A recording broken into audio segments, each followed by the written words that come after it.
Right, I think we're going to get started. So, hello and welcome. Good afternoon, everyone. I hope that this finds all of you safe and healthy. My name is Anna Barber, and I'm the manager of exhibitions and programs at the Martha's Vineyard Museum. We would first like to acknowledge and pay our respects to the Wampanoag tribe on whose ancestral land this museum and our beautiful Rose Styron garden occupy. The museum is now open for those of you who are here on the island and don't actually know that. We've been open for a little while now, but we are open Tuesday through Sunday. And while you'll need to book your timed entry on our website, I do hope that you can come and visit. It has been an unprecedented year for all of us. And the same is true for the museum. This March, just as we shut our doors due to the coronavirus pandemic, we were to be celebrating our first year open at our new home in the old Marine Hospital in Vineyard Haven. Our first year was extraordinary, beyond expectations, but part of that was due to the magic that seemed to be occurring all around us. Our beautiful Tuesday evenings full of music on the lawn and food trucks, exhibitions that we hadn't dreamed of doing back in Edgartown, and a stunning stone garden in honor of our beloved Rose Styron, who I believe is joining us today, which is wonderful. Hello, Rose. That came to life over the last year. It is that garden and the force behind it, Lew French, that we are here virtually this afternoon, and I am thrilled that you're all here with us. For this program, we have the pleasure of talking with both the philosopher Mason himself, Lew, as well as the extraordinary filmmaking duo, David and Barbarella Fokos, who are currently working on a documentary about him called The Power of Stone. And we're going to learn more about Lew's story, as well as the Rose Styron garden. We'll get to see a few clips from the film as well, and there will be time at the end for all of you to post your questions for discussion. So please add them to the question and answer or the chat box below, and we'll pick them up as we go. I'd like to take a moment to say hello and welcome to Lew French. Lew is a nationally and internationally recognized stonemason who, through hundreds of projects, is considered one of the most important artists currently working with stone in constructed environments.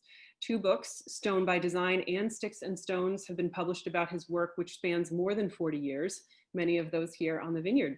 We are truly honored to have you here with us, only feet from your garden, but tucked safely into one of our office spaces. Hello, Lew, how are you? I'm doing well, thank you. Thank you for hosting this program, and I want to say hello to everyone who's joined us. Thank you. And a hello and welcome as well to David and Barbarella Fokos, who are joining us from California. David and Barbarella are the Emmy award-winning dream team behind Salt and Sugar Productions, a boutique documentary film company that specializes in elegant films that express the passions and philosophies that people have for their work. We are so excited to have you here and to get a chance to see some of your work. So hello, David and Barbarella. Hello. Hello, everyone. Thanks for having us. And thanks so much for having us. So I'd like to begin this program by taking us to the garden itself and would like to introduce our interim executive director, Heather Seeger, who has a few words to say about it. Hi everyone, my name is Heather Seeger. I'm the interim executive director here at the Martha's Vineyard Museum, and I want to thank you for joining us this afternoon for our virtual event to hear about the making of the Rose Styron garden and some of Lew's work around the island. I also want to thank Lew and Rose and especially Kathy and Ed Ludwig and Mary Howell and so many other donors who helped to make this possible on our campus here. In a few minutes, we're going to see a video that tells you about the making of the Rose Styron garden. But first, I wanted to welcome you so that you could see the finished product, which you can see behind me, and you'll see some videos and photos later on in the event.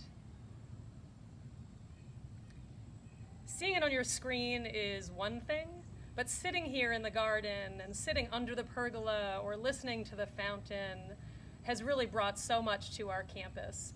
All summer, we've heard guests and visitors rave about the Rose Styron garden and how much it has meant to them to have a place that's so beautiful. It feels like you're sitting within a work of art.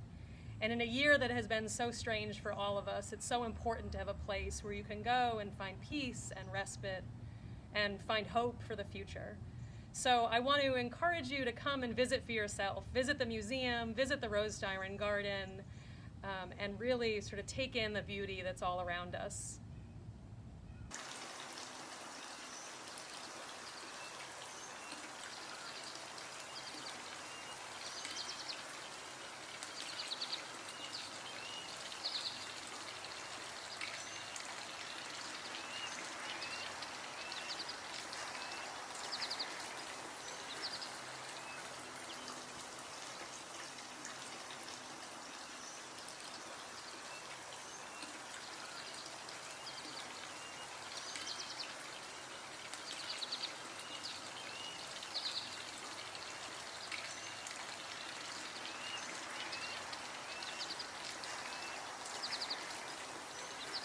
So let's take a look and watch a video so we can hear about how this dream became a reality.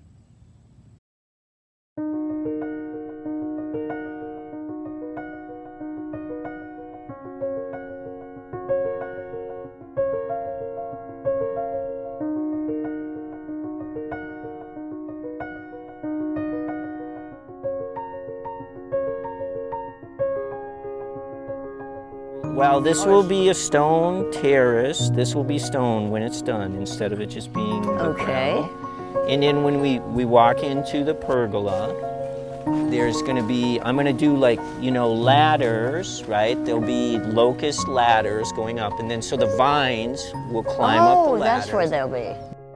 And I think he's more poetic than I am, so I've been...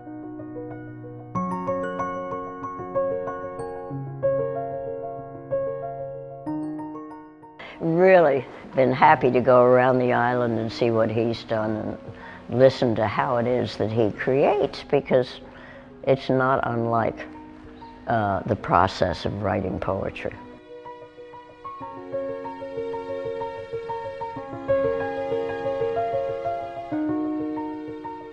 Phil Wallace, who, as you know, is in charge of everything, came and said, "Oh, we're building a rose garden, a Rose Styron garden." It literally started with several donors who really care deeply about Rose and what she cared about. And that's the written word, poetry, human rights, the soul of the world. Nothing we do at the museum is singularly physical. It lives because the program and the people tell their stories. For me to have my private life of poetry and my public life of human rights in a garden, in a museum, makes me feel that I'll be preserved too somehow.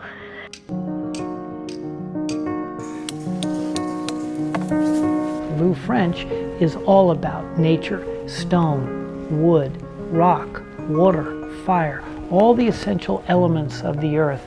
So we brought them together. There'll be a garden over here on the right-hand side.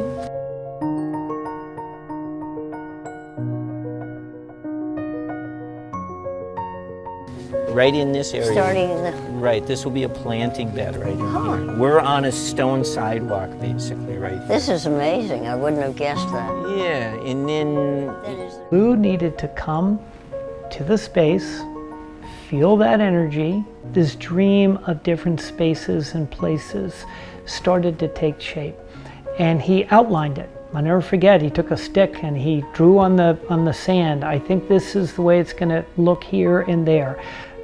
That's the extent of the blueprint. it's successful if it makes you want to be there. It draws you in. You can't say why necessarily, but you feel comfortable there. That's the goal. This is his first and will probably be his only public place that he's ever done. It ties directly into our mission because our mission is about the diverse heritage, natural and cultural, of this island. This garden, to all of us, reflects both.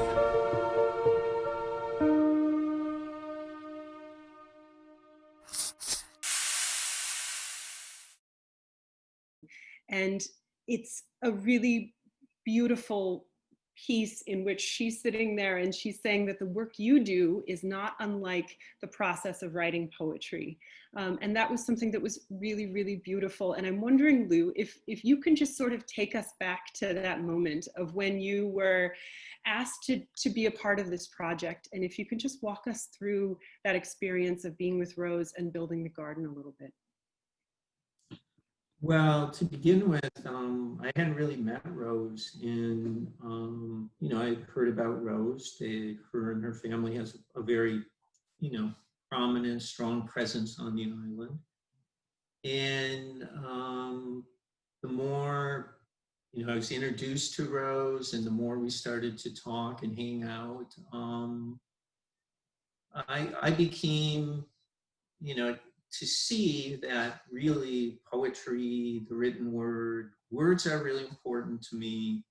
And you're constructing, when you're writing something, when you're doing film like Barbarella and David, it's a construction. You're doing, a beginning, a middle, and an end. And so the work that I do is like that also. And so it's just, it's a combination of a whole bunch of different things. And for me, it's really important to get to know my clients, to be able to try to craft something for them, not where they're trying to tell me what to do or to how to do it, but to be able to get something from the discussions that we have, or seeing like Rose's garden, seeing Rose's house, seeing her surroundings, to be able to somehow try to pick up some kind of essence of what that person is, and then use what I do to try to magnify that, I think, and make it kind of like a personal thing. And so with the garden space, for me, that's really how it unfolded. And it's like, I don't really have a plan when I go in. The most important thing for me with the garden was where I was told, it's from this point to this point. It's X feet long, it's X feet wide. Then it's framework, what you really do with that. But yeah, it's always very special to see Rose. Since I've gotten back and we were in the garden maybe about 2 weeks ago, we were able to spend some time, and I think it was really the first time that she had seen it completed too. So it was, it's always exciting to be able to spend some time with Rose. Do you think that the garden that exists now, sitting there outside, how different is it from what you had initially planned? I know you said it just sort of unfolded, and I wonder how close that is to your original vision, or it just kind of built as you moved along. Yeah, no, it's the way I do my work is I know, or I feel, there's probably 6 segments, major segments in the garden space. And so if I know number 1 is right, and I have an idea on number 2, and maybe number 3 is this, and I don't ever sit down and really put it all together. Sometimes that happens, but most of the time it doesn't. You just get started, and I think that maybe goes back to Rose's poetry and writing. It's the same way. When you start a poem or whatever, it's not like you just necessarily bang it out either. You have maybe a phrase, you have an idea, you have a concept, and that's the starting point, and then you build on that. And the luxury with doing something, the problem with doing something like this, and the luxury of doing something like this, is the amount of physical time it takes. So it's a very long process to make the finished product. But in that length of time, it gives you an option to be present, to sit, to observe, to think of all the other potential components coming together. So it's a curse and it's a blessing. I mean, we want things done immediately, but on the other hand, by making you be there, and if you can quiet your mind, if you can really focus on what you're doing, I can have a concept in my head saying, oh no, number 2 is going to be like this. But after spending 3, 4, 5 weeks doing number 1, oh, now I see number 2. This is number 2. So it's like, and then maybe I jump to number 5, because number 5, oh, I see this. But it's just with the garden space, that's a public space for me. I have never done this before, so it was really important to even observe how the museum flowed and how the museum works, because it's the function. If the garden doesn't function, if it doesn't accommodate what the museum's really doing, it's pointless. It can be a beautiful space, but if it's not really a functional space, you know, what's the point? I mean, you want to try to get everything on the highest possible level of correctness. So beauty is obviously wonderful if you can hit that, and I'm not sure I've achieved that or ever achieved that. But the function, it always comes down to the practical. Where do you enter? Where do you exit? How close is it to the front door? You know, this kind of thing. What do you face when you're sitting something? What are you trying to direct your attention to? All these things. So it's never like a clear-cut thing. You know, one of the things that I really love about it is how accommodating you were to the kind of not whims necessarily, but I know that our educators came to you and had a couple of requests that you sort of folded in some elements within the garden. One of those being a very cool, very old magnetic rock, cumberlandite, that's sitting in one of the benches. And I'd love to hear your thoughts about the kind of interactions, which must have been new for you doing this as a public space versus a lot of the projects that most of the projects that you do, which are a sort of vision that you create with of one person or a family, something like that. Well, my wife will tell you that I don't compromise, but truthful. I will compromise as long as I'm in agreement with it. And I love kids to begin with. So, I mean, I kind of really did set the thing up for kids because, you know, from my concern, and I think maybe the museum probably has a little different read on that, I'm not all that opposed for kids to climb on things and jump off of things and stuff like that. Right, I get that, you know. But it's like, I mean, that's how we learn too, you know, that as children is how we learn. But when I was approached, there's some fossils also that came from the island that were found, I think up at Squibnocket, or not Squibnocket, I think it was Lucy Vincent. Maybe. Yeah, Lucy Vincent. Mm-hmm.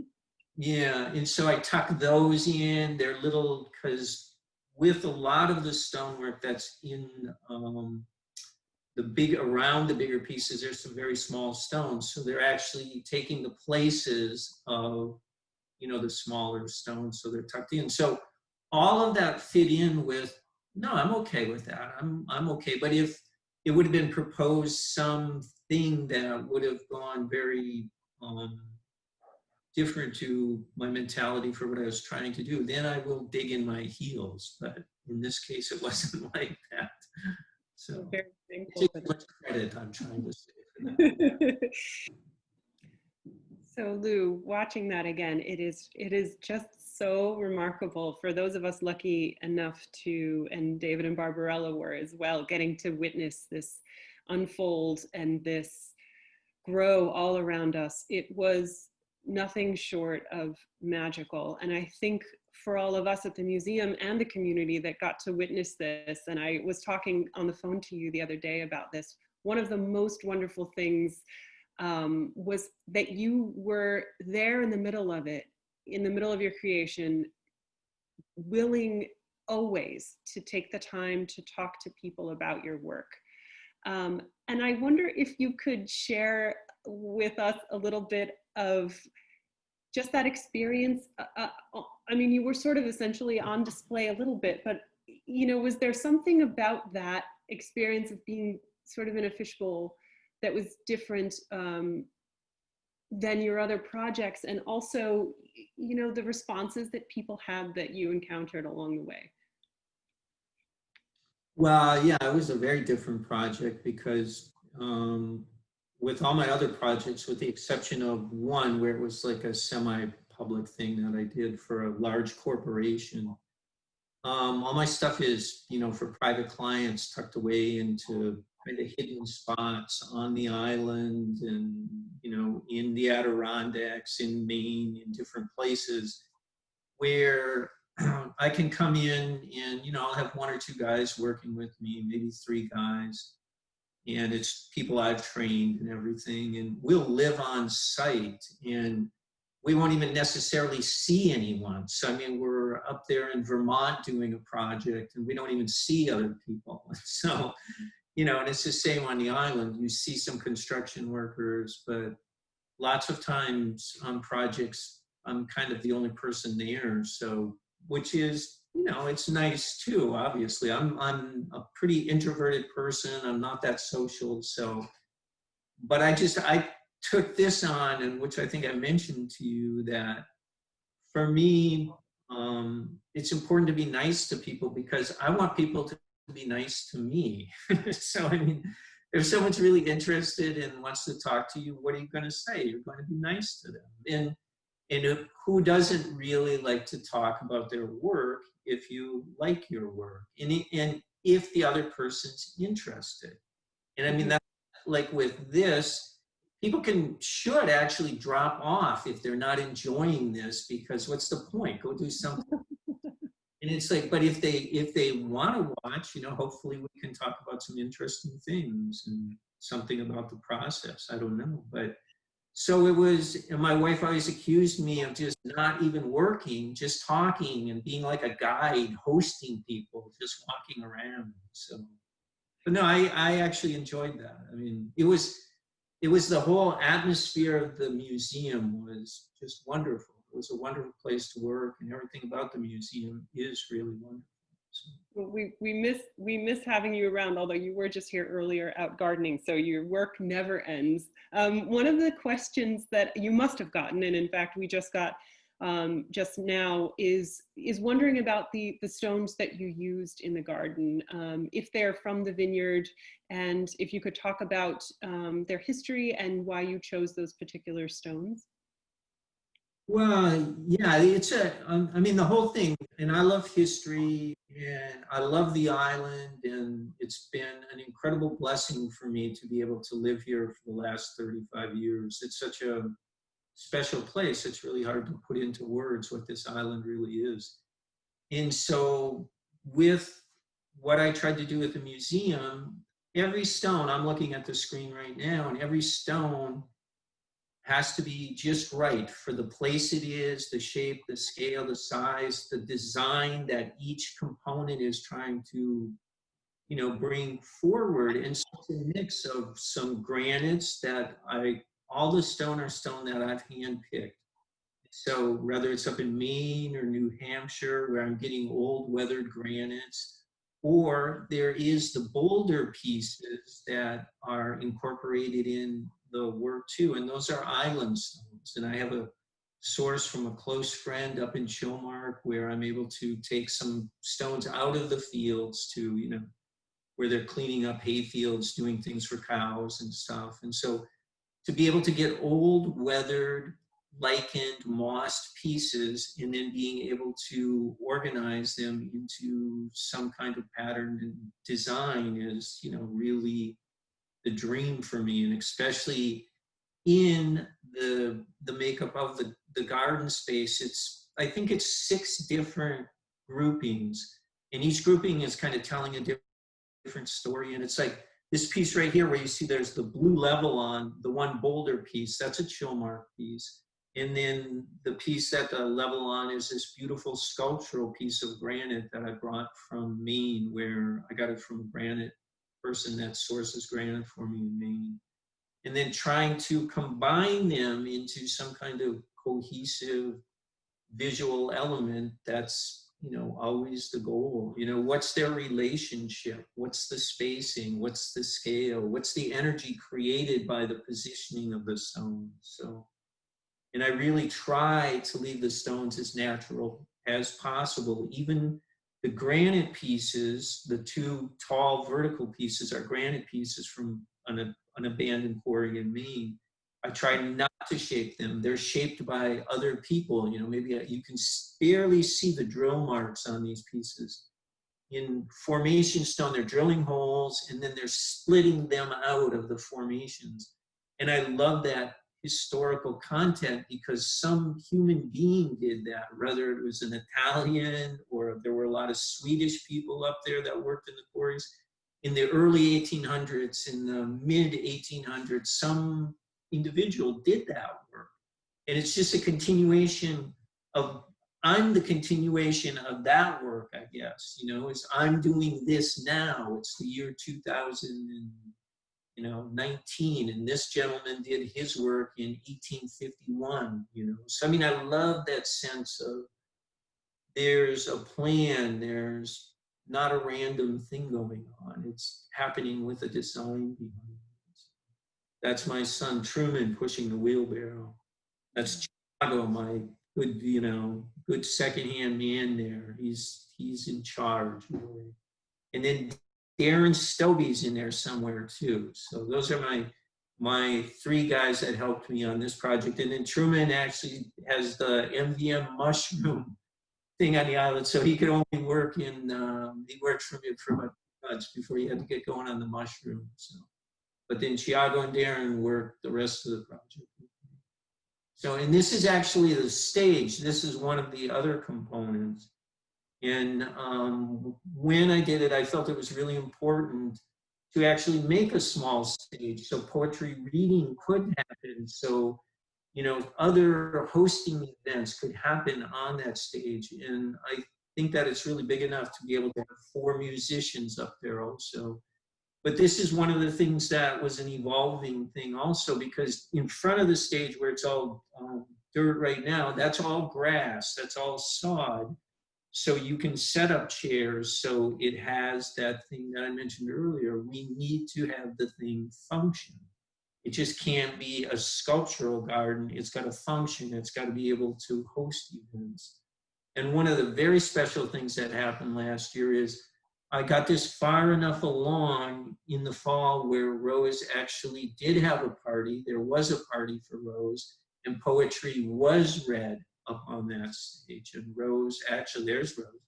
And she actually did read some of her poetry. Amongst some of her friends also read some poetry too.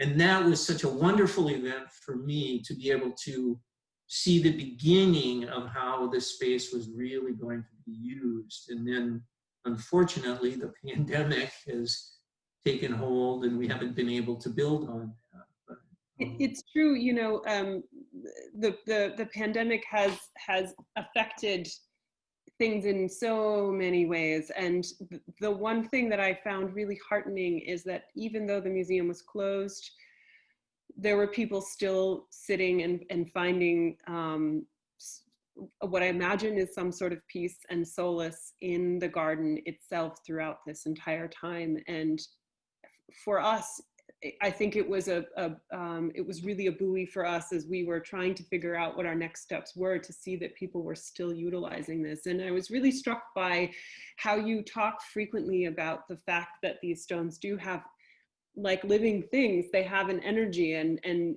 you, I'm wondering if you could take us back a little bit, even farther, all the way back, because it's so striking, the first moment that you encountered this direction your life would take you in back in Minnesota. Well, I'm 62 right now, and I was really 18, 19 when I started to work with stone. And then probably when I was 21, I actually was doing some stuff in quarries. I was building houses, and an element was using stones in each house I built. But I built something when I was probably 21, which, I mean, I had, for the 2 or 3 years before that, I had this feeling about stone. But then I built an exterior fireplace. You know, I cladded a chimney with stone. And it was a black limestone. And I remember it like I did it yesterday, where as I was doing that stonework, and I was just, you know, I've hopefully, what you would expect, I've learned a million different things since that point.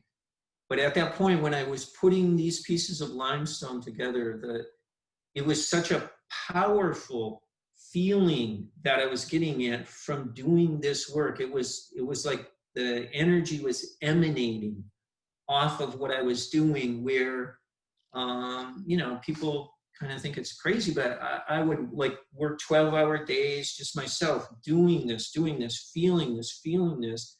And then I would go home and I couldn't sleep at night because I was so wound up and so keyed up from what was taking place that I couldn't wait to get back there, you know, basically at the break of dawn to start again.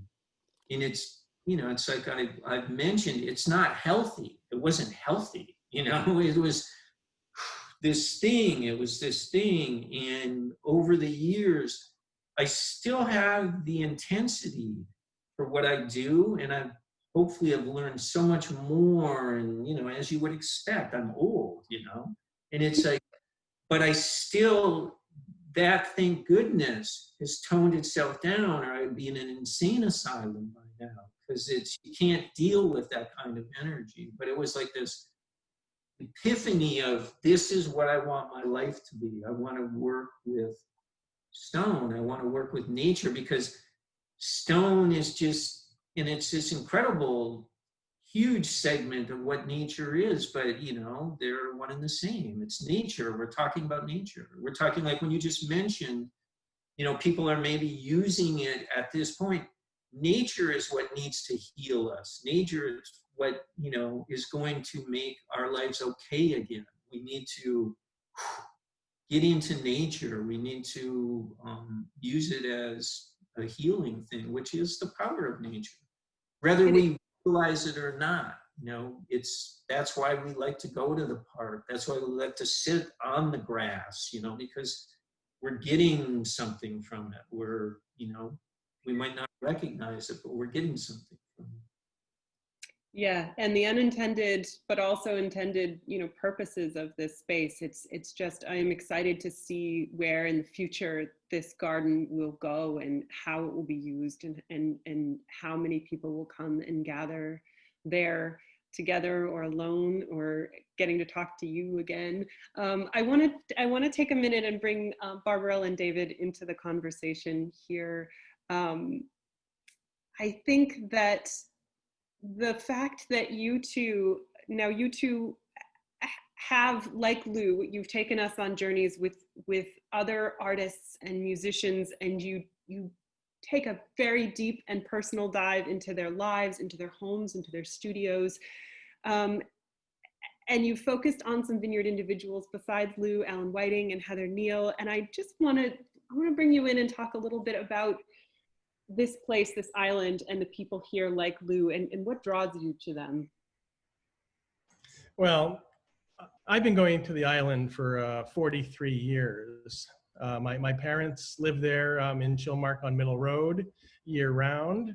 And it's a place that I've, as a photographic artist myself, before filmmaking and even currently as a photographic artist, I drew lots of inspiration from the island, as so many other artists do. I think it's a very unique place. Mm-hmm. I mean, there are probably more artists per capita than many places.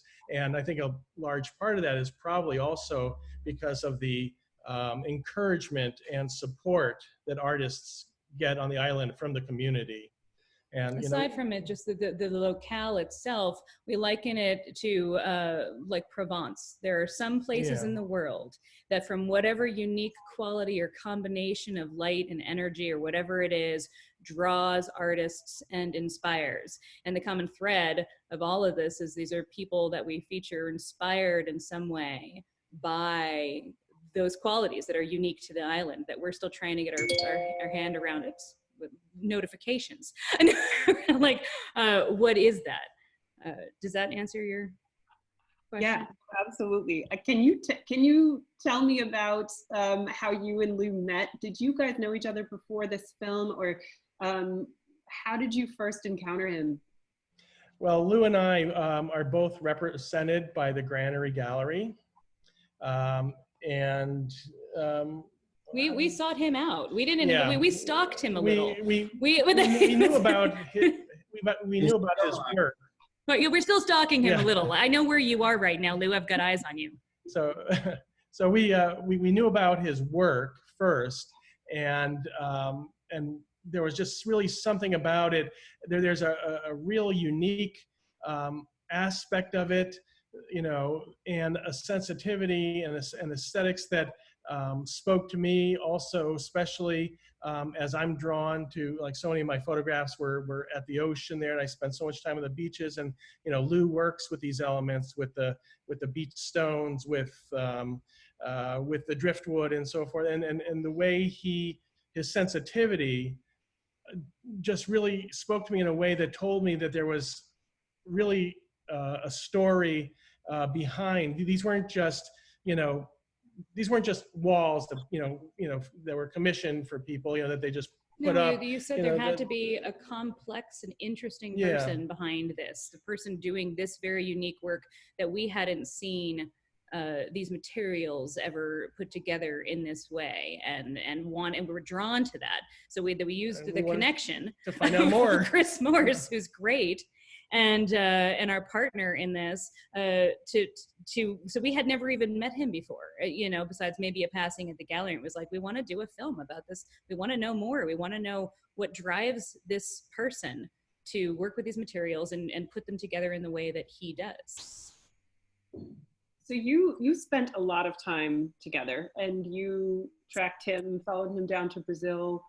I'm wondering, and Lew, I'll pose this question to you too, in someone who is, as you have described yourself, an introvert, a bit of an introvert. Is there something that Barbarella and David, that you discovered about Lew during your filming that you want people to, I don't know, that you want people to know? And Lew, I guess I'll ask that question to you also, but in a sense of what was it like being filmed? Oh, he has to answer that first then. Yeah. Well, for me, it's the same thing. I don't actually, if I'm talking about my work, if I'm thinking about my work, if it's directed at my work, I can talk, and I probably shouldn't say this, but this is what I always like to say. I can talk about it till you'll throw up, because I don't have to stop talking about my work, you know. But it's like, if it goes to me as a person, then it gets a little, you know, it gets a little more insecure for me, because I'm a very private person, and but it's been okay, because I like them and I trust them, and I feel, you know, open enough to express myself in a truthful way, and I don't feel it will be manipulated into some, you know, strange thing, which it probably could. You wait and see. Oh, stop it. Yeah. So, yeah, it's not a comfortable thing. And I mean, it's the same thing when the film is made, and if it's shown somewhere, if that's the way the venue works out, I really don't want to go. I don't want to be there. I don't want to see it amongst people. I don't want to talk about it, because it's too personal. You know, it's like, then it's become more about me, where when it's about my work, I don't have a problem with that. You know, I mean, it's the same for me. I can explain what I do. I should be able to tell you why it's different than maybe someone else's work, and the whole process that I go through. But when it comes to me as a person, I don't know if that really has all that much validity. So it's like, I don't even really want to go there. You know?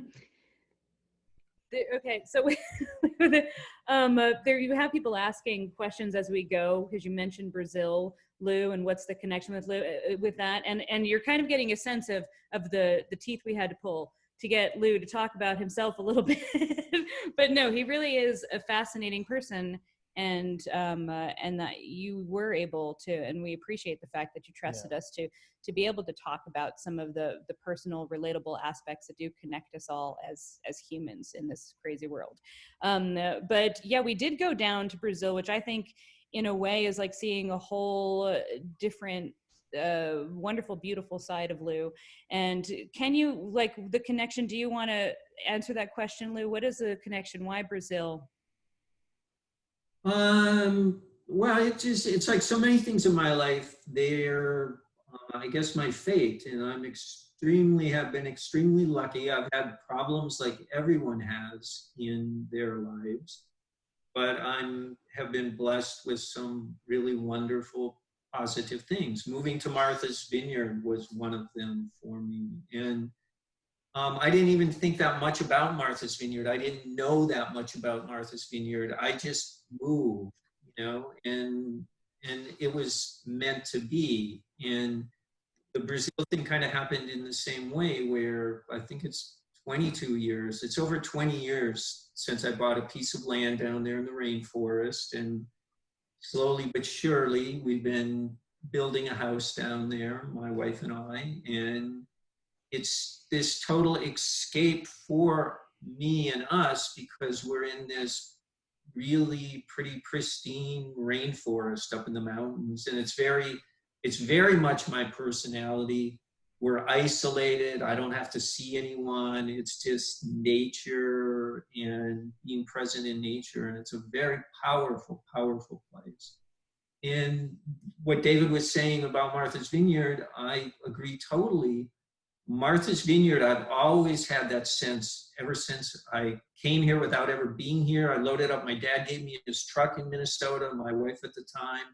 We got in the truck, we drove out here. We had never been here. We just got on the boat, and a person I had known not very long had rented a house for us, and we moved in.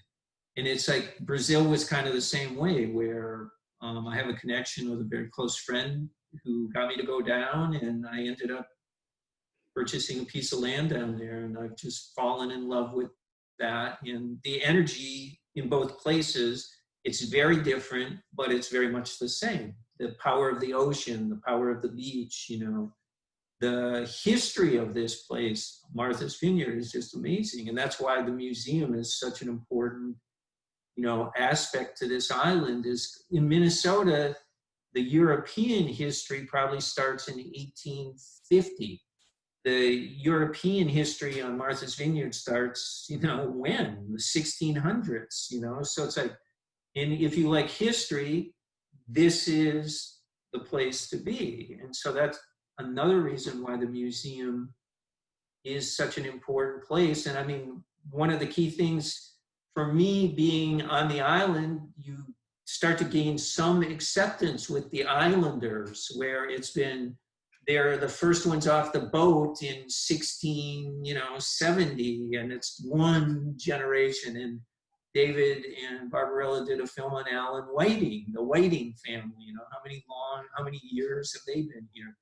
And so, I mean, I love that sense too, where you have close friends who their families go back, early 1700s, late 1600s, and that sense of, one generation after another, where in a lot of places you don't have that. So, but Brazil and the vineyard, I've been extremely fortunate. And these are pictures of Brazil now. This is our house down in Brazil. You designed and built that yourself. So that and I wanted to just also to kind of get back to the personal thing, to make Lew uncomfortable, because that's my favorite thing to do, is make Lew uncomfortable. But what you're saying, just as what we learned about him, is kind of along the lines of what you'll see when we complete it and it comes out, is that Lew is like has this perfectly symbiotic relationship with nature, between man and nature, where he works with the elements but doesn't overwork the elements, where he listens to it and lets it guide him, but doesn't, he's not carving the stone, he's not pushing it and forcing his imprint upon it. He arranges them kind of like a composer in a lot of ways. So I just remembered that was the answer to the other question of what we discovered in working with him in Brazil, which is like, you can't get more nature than Barbarella in a rainforest, which I was like, I think I complained the whole time. No, but it really is symbiotic, like a perfectly symbiotic relationship, the way he is. Yeah, he doesn't he doesn't fight nature. You know, he doesn't Like me. he doesn't try to make it into, like, you know, some image that he wants, you know, or to he works with nature, you know, and in the natural elements to kind of reveal and sort of in a sharing sort of way, reveal the beauty inside. And does that make sense? It does to me, but I also can read your Lou, mind, does that so I don't sound know. Does right? that make sense to you guys? Well, I mean, you're hitting on the key thing with my work is that I learned a long time ago, how am I going to improve on nature? You know, how is my mind in the person of Lew French going to be better than nature?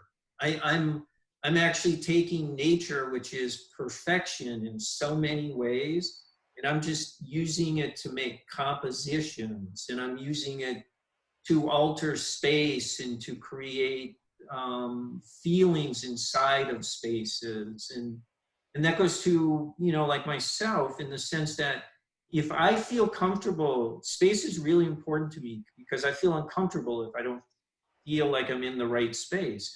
And so if I can create a space and if I feel comfortable in that space, then I think that space works. And it's like, that's another big element to me. So it's like, you know, when I was younger and maybe feeling that energy, I was thinking, you know, I'm doing this, I'm blah, blah, blah. And then I've learned to dial it back and let nature take over and let nature, it's just like the design of the garden. You can't design it like a landscape architect, because it doesn't work that way. You have to let the pieces design what's going on, and you have to be neutral in the way you're thinking or not thinking to be able to recognize these pieces and then have them relate to each other into something. It's a process about not thinking. I'm not trying to think. I'm trying to feel. I'm trying to observe, and I'm trying to get the mental energy out, you know, not dealing with that, because that's when I screw it up. You know, I'll see it like, oh yeah, this is the way it should be. And then I do it, and then I'll come back the next day and I'll be in a different state of mind, and I'll go, what was I thinking? You know, that's wrong. And then I'll redo it, you know? So it's like, Sorry, go ahead. well, I mean, and I think that's one of the unbelievable fortunate things about my life, is that I've had clients that allow me to do that, where most clients, where's your blueprint, you know, where, you know, because it's just like the museum. I didn't draw anything. I gave a price, this is what I can do it for. And, you know, Phil and Steve that's great. You do what you want, you know, and then it's getting to know the museum. It's getting to be present on the museum, looking at it from the museum's point of view. How does this garden work? And then getting to know Rose and understanding Rose, and then trying to make a composition that takes all of those things into consideration. You know? And then lots of times it's the same thing where, you know, I want to take credit for something. I don't deserve the credit. It just is happening, you know, it's just happening. But I can pretend like, oh yes, I designed it this way. No, it just, that's the way it unfolded. You know? Well, I think that space out there, the garden, and I wonder how many other of your spaces, both inside and outside, have done this for people, that they become a catalyst for something. I mean, you told me a story about a client you had that his wife was the one who you were working with and in making a piece, and how it was not something that he was invested in, but once it was done, he was drawn to this space. And I think that's a really beautiful, and I think that speaks, I mean, you're an incredibly humble person to sort of remove yourself from the equation, but there's this really beautiful thing that happens where I think some of your spaces become a catalyst for something else. There's sanctuary, but they also, I'm thinking about the garden, and it's, you know, going back to its sort of future potential as a place where creation might happen. You know, it's honoring Rose and her work and her writing, but it also is a place of peace and a place of sanctuary. And I just wonder what's going to happen in this space. And you never really know what works might be created, or because of just the placement of your stones, which I think is a really extraordinary thing. And the fact that it is such a permanent thing means that it will be here for many, many, many years. And the legacy of that, I think, is really, really beautiful. Yeah, it's the same thing. I mean, I'm just I'm honored to be able to do the work that I do. You know, I'm extremely lucky, and I approach it as it's work. You know, I'm not trying to project a lot into it. I'm just trying to project what comes out of me by trying to be in this neutral space when I'm doing my work. And the thing I'm very prideful. You know, I have a huge ego.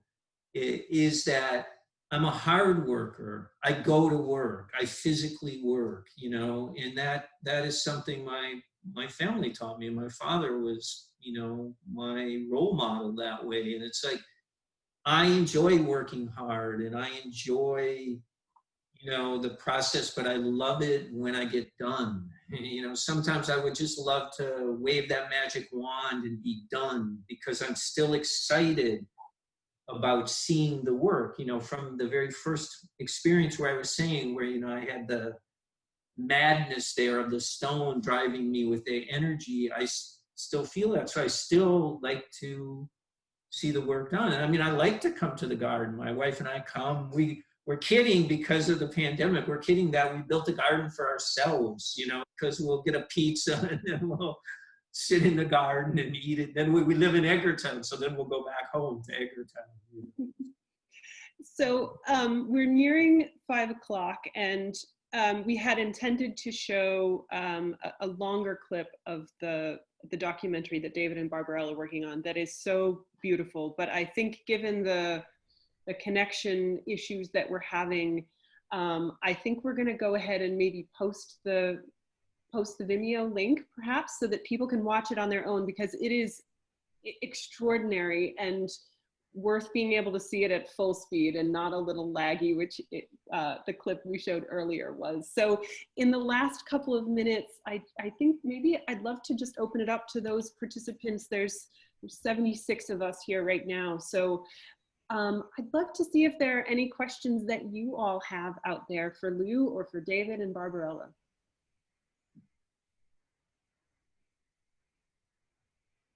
While we wait for them to type them in, did you want to post the Vimeo link, or did you want, and that's a great idea for that. Yeah, I'm going to track that down right now. I'll do that. Question for Lew while you're doing that. Lew, how is it different doing work for yourself versus for a client? Well, if the client is myself, he's a jerk, because he's very hard to work for. So, and no, it's, Brazil's a very interesting place, because when I'm doing my work down there in Brazil, I'm doing basically the exact same work I'm doing for a client. But my house in Edgartown, when I'm working on my house in Edgartown, I really don't care. So it's just, you know, I'm just banging it out. I'm just doing stuff, but it's almost that the Brazilian location. And when I'm down there, I actually did do a fireplace for a client down there over this winter. But when I'm down in Brazil, I'm just at my house. And so I'm just doing the expression of who I am. And so I'm doing the same work that I would do for a client. But when I'm in Edgartown, I come home from doing my work for a client, and I don't want to do more of my work for myself. So it's like, if it means just putting up an old rotten fence to make a shower, an outdoor shower, I'm going to do that. Where, you know, Brazil's a different story. So I have flexibility. I guess that's what I'm saying. I'm not like some fanatic all the time. And I don't know if you saw who asked that, but it was Christopher Celeste, so it was a trick question. And I did a fireplace, and it's one of my favorite fireplaces.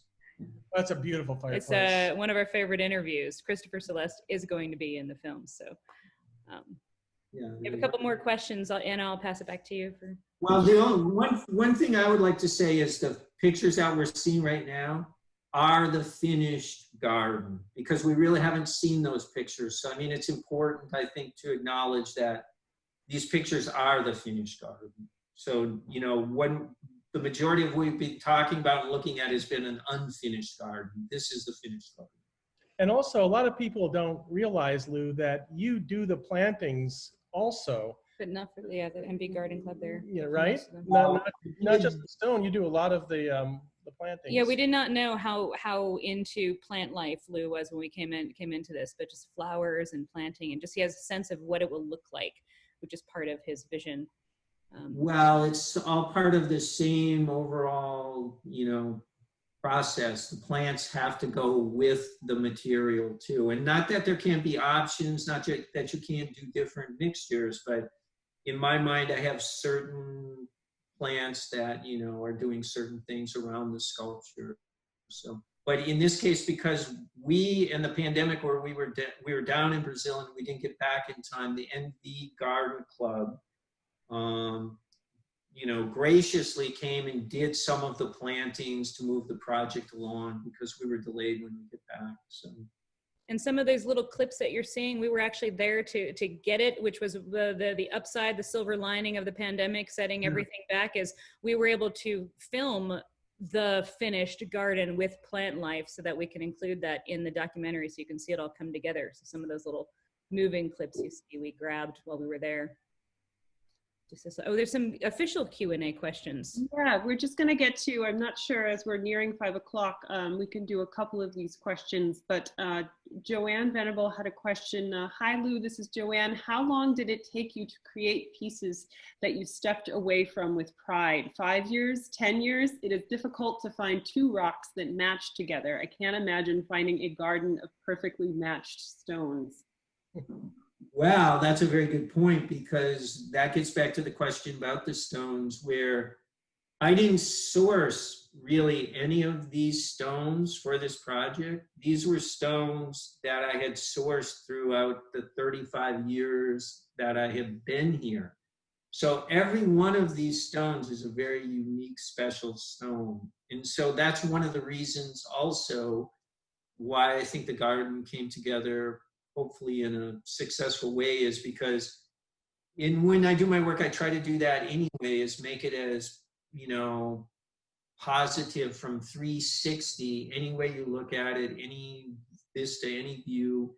And like all of these stones were really kind of very unique, special stones that I've been saving. You know, I'm a hoarder and it's hard to let go of the special stones. And all of them are special that I use, but I've had where it wasn't necessarily quite right to use this stone, so I'm going to save it. And then they came down to the garden space. So it's been, this garden's been in the making for 35 years, really.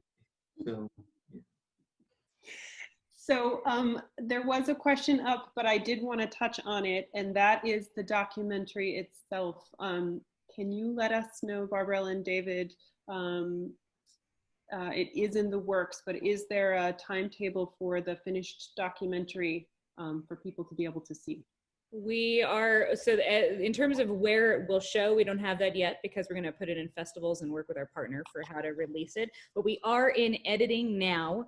We had 1,600 pages of transcription of all of the interviews that we did. It's coming together and we're shooting for completion by spring. That's, I can't wait to see it. And so I highly recommend, we did post the Venmo link in there. So if you have Vimeo link in there. So if you have a minute after we leave this program, I really encourage you to just maybe pour yourself a glass of wine and watch it. It is lush and gorgeous, and it really speaks to the spirit of Lew. I think it's incredible. I wanted to, if either of you had any final thoughts or things that you wanted to share, Lew or Barbarella, David? And no, just that we're really, really happy to have gotten the opportunity to get to know Lew through this process, like really just as a human, as an artist. And now as a friend. we're grateful to have the extra time with everything that happened this last year to really focus a lot on the edit, because we want it to be right. What you see, this 9-minute is a short. We're only like 40% done filming when we cut that short, to give a sense of what would come. And then so much more has been filmed since then that we're working with. So we're just excited. We're in the midst of it. And thank you. Yeah. Lew, did you have any closing words that you wanted to say? Well, I just wanted to say I'm glad it's over. There's my sense of humor right there. They're not letting you out of the room anyway. That's where you live now. No, you did great. No, I do want to say that the museum is a really spectacular addition to this island. And one of the reasons that I participated in it is I felt that this would be the gathering spot for the whole island. Because living here, and I grew up in a town of 1,000 people, so I know what small towns are. And the island is still towns, you know, it's Martha's Vineyard, but it's still towns. It's still Menimsha, it's still, you know, Aquina, it's still Edgartown. There's not a common gathering point for people. And that's really what this museum, to me, I recognize, that's my opinion anyway, that this could be this really wonderful gathering space for everybody on the island. Because this island is a really special place because of the people. It's a really special place. People are wonderful here. So we need to provide that venue for us to be able to come together, whether it's through your music programs, whether it's through all the things that you guys did last year before the pandemic. You know, I'm sure it's just going to be a continuation of your great start. So it's important. It's an important place. Thank you, Lew. And we're so honored that you are a part of it. Before we leave, I just want to thank all of you, all three of you, for just participating in this and kind of winging it a little bit and rolling with it, especially to you, Lew, I really am honored on behalf of the museum that you all joined us.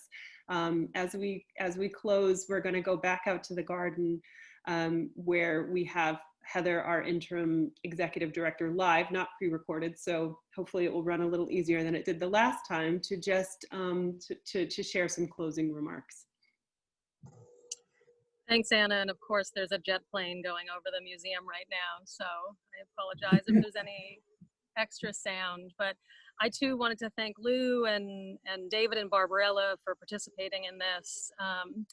And Lew and Rose for the thoughtful sort of collaboration that they brought to this project, you know, and to donors like Kathy and Ed Ludwig and Mary Howell, who made it possible, along with so many others. This never would have come about without you. You know, looking at the pictures on the screen, and I'm going to turn my screen around for a second, but looking at the images on the screen just don't do justice to this garden. So even as I sort of move around and try to give you a sense of it at this beautiful sunset moment, you really just have to come see it for yourself.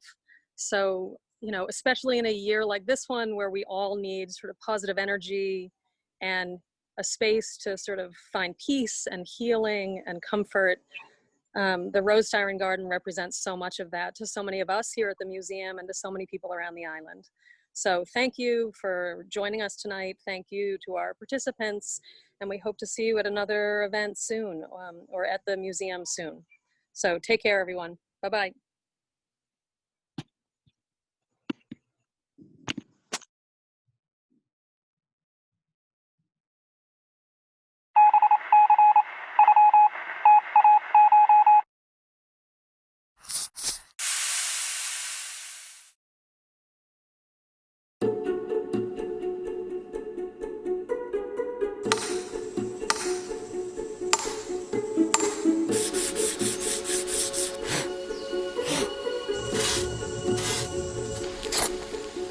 That's good.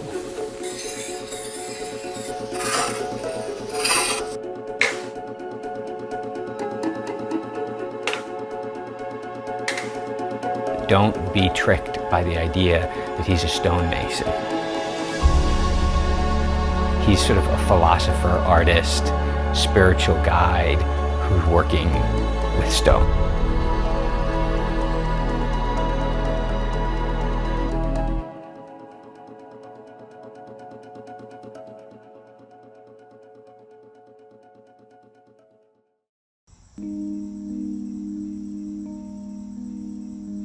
All things have souls, all things have spirits, or they wouldn't be here. You know, we wouldn't be in this world. Everything has an energy to it, and stone is no different. Everything. It's not a dead material. There's no such thing as dead material. And it's like, I don't see myself as, you know, here, okay, so I'm going to split this stone. I don't see myself as the creator. You know, oh, I'm making 2 stones. Look at me, I'm godlike. You know, I don't see it that way at all. I just see it as, you know, I think the thing that resonates with me is always the same thing. It's always been the power of the stone, the shapes, nature. It's always the power, looking at the trees, feeling the wind. There's something about being in the natural world that just makes you feel. There's a visceral quality to being in nature. This island has so many different aspects of it, and we want somebody to walk into our home and have a feeling. And Lew's piece is like the heartbeat in this big open space. What you see, I mean, if you're really looking, is that it changes. Even just the light, when you have water on stone, is different than when it's dry. And so, just the fact that Lew thinks about that and convinces some of us to do the crazy thing of spraying. But like this stone here, I just sprayed it, and you see all this that I didn't see just a second ago. It's beautiful. Yes, I've heard about the misting. Yeah, yes, everybody has. I It's didn't just have rumor. I mean, you no, can go to any bar. There was live lichen on it, and I was supposed to spray it all the time to keep it alive, and of course I didn't. And sometimes you're in the living room with your spray bottle and you're like, I'm a fucking crazy person. Lew French has turned me into a crazy person. And maybe instead of sitting down and drinking a half a bottle of scotch, you go grab the spraying thing and you start to spray the lichen, and it kind of brings you back into nature, and it kind of grounds you. And it not only made the piece more beautiful, but it felt as if there was something alive in your kitchen.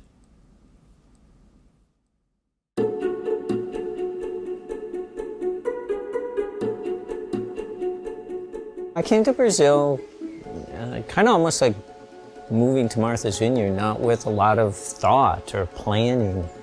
You know, it just seemed like it was the right thing to do.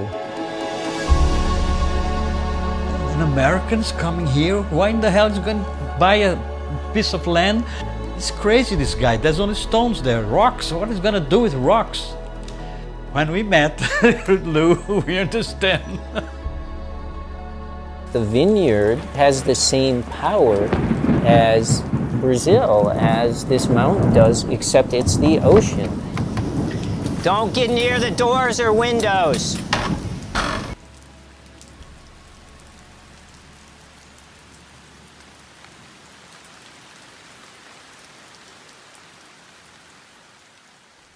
He's a very silent guy, very. His inner life must be plenty, because he doesn't speak too much, he observes a lot. He's a different kind of an American, because usually Americans are a little, I don't know the exact word, but it's like they own everything. They own the world. And Lew's not like that. Lew belongs to the world. He's part of the world.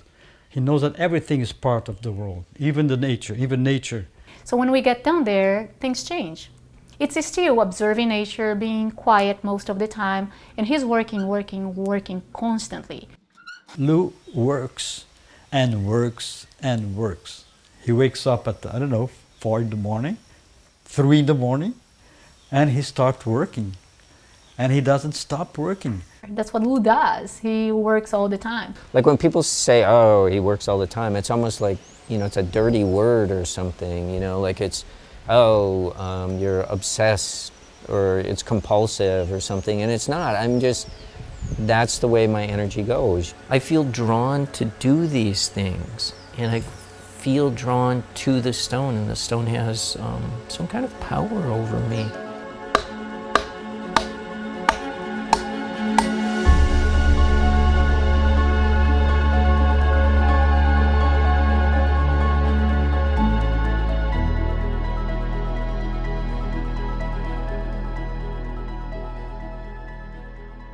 any relationship with Lew involves some headbutting, whether it's personal, professional, athletic.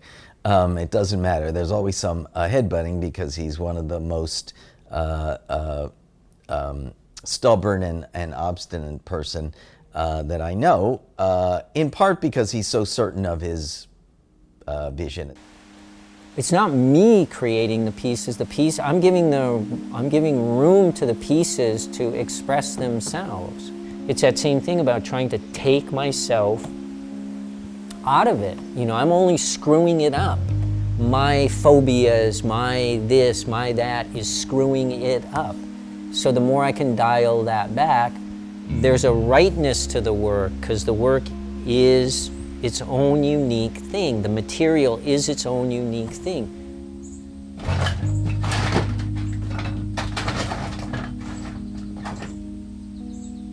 My whole life has been searching for what the fuck's going on. You know, there's something going on here, and it's not baseball and it's not women, and you know, I'm not a meditator, but I've meditated every day since 1981. Meditation's about one thing. It's about overcoming your mind. And I have not even begun to overcome my mind. He's going to just be Lew.